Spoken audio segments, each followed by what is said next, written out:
వాస్తవంగా ఈ వార్త జగన్‌కి ఏమాత్రం సంబంధం లేదు.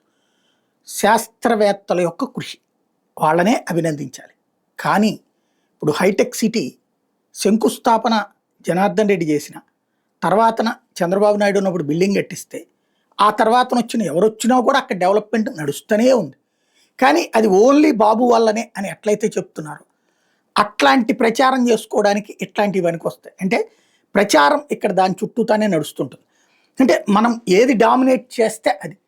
ఇప్పుడు కరువు సీమకి పచ్చని తోరణాలు అంటూ ఒక వార్తని ఈనాడు హైలైట్ చేసింది. అతి తక్కువ వర్షపాతం, ఎడారీకరణ, వేల ఎకరాల్లో బీడు భూములు వెరసి దేశంలోనే 2 అతిపెద్ద కరువు ప్రాంతం ఉమ్మడి అనంతపురం జిల్లా. కొన్నేళ్లుగా కేంద్ర రాష్ట్ర ప్రభుత్వాలు ప్రోత్సహిస్తున్న బిందు సేద్యంతో పాటు హెచ్ఎల్సి, హంద్రినివా ప్రాజెక్టులు ఇక్కడ పచ్చదనం మొగ్గతొడగడానికి సహకరించినాయి.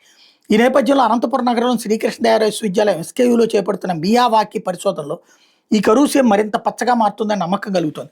మియావాకీలో ముందుగా ఎంచుకున్న ప్రదేశంలో 2 అడుగుల లోతు వరకు దున్ని భూమిని సిద్ధం చేసుకోవాలి. అందులో కొబ్బరి పీచు, వర్మీ కంపోస్ట్, ఆవు పేడ, మూత్రం కలిపి బాగా తిరగొట్టాలి. అనంతరం 2 నుంచి 5 అడుగుల వరకు ఉన్న మొక్కలను నాటాలి. వరి పొట్టు, గడ్డిని పరిచి బిందు సేద్యం ద్వారా నీరు సమృద్ధిగా అందిస్తూ కనీసం 2 ఏళ్లు పర్యవేక్షిస్తే దట్టమైన అడవి ఏర్పడుతుంది. ఇంతవరకు మామూలు వార్తే. అయితే 2019 నవంబర్లో AP greenery and beautification corporation సౌజన్యంతో మియావాకీ విధానంపై ఎస్కేయూలోని బొటానికల్ గార్డెన్లో పరిశోధనలు ప్రారంభించారు.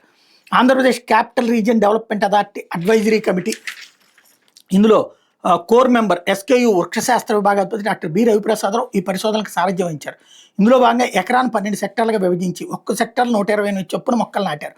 మొత్తం 152 జాతులు మొక్కలు కాగా వీటిలో అంతరిస్తున్న జాతులు కూడా ఉన్నాయి. 5 ఏళ్లు తిరిగేసరికి నాటిన మొక్కల్లో 80% వృక్షాలుగా మారాయి. ఎట్టగోగు, కొండ సామ్రాణి, బాడిస, జువ్వి, అంబుబాసిని, గంపెన, నారెపి, జమ్మి, కనకచెంప, పలవరేణి మొదలైన జాతి వృక్షాలు ఎక్కువ ఎత్తు చుట్టుకొలతలతో ఏపుగా పెరిగాయి. గత 5 ఏళ్లలో ఈ మియావాకీ అడవి 100 టన్నుల కర్బనోద్గారాలను శోషించుకున్నట్టు అధ్యయనాలు తేలింది. మొక్కల మధ్య నిడివి ఎక్కువగా ఉండటంతో పాటు స్థానిక జాతులు ఎక్కువగా పెంచితే సత్ఫలితాలు వస్తాయన్నటువంటిది వెల్లడైంది. అంటే ఇది 2019లో స్టార్ట్ చేశారు. అంటే అప్పటికి జగన్ ప్రభుత్వం వచ్చింది.